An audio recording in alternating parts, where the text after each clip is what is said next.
Kjo është një pyetje e një motrës. Baba im thot nuk punon hoxh, e megjithatë më kërkon mua para. Unë jam e martuar, nuk punoj. Thot vllau i dërgon atij parë pa i hala lyp më shumë. Thot po më qet në pozitë pa lakmueshme para burrit dhe familjes së tij. Motër, ti nuk e ke obligim me marrë babën me parët e burrit.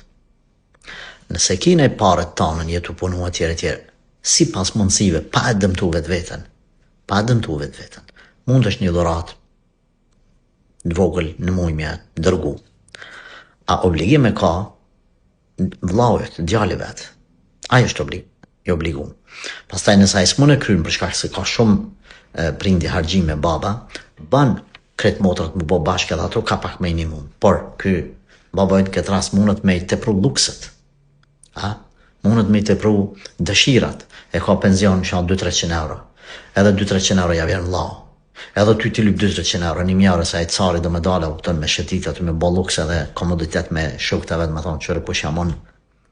Nuk është obligim ti me i nimun këtë rast. Nuk lejot ti me i lyp burrit pare me i dhonë babës. Nuk lejot. Ai du të me pas parasysh këtë gjak.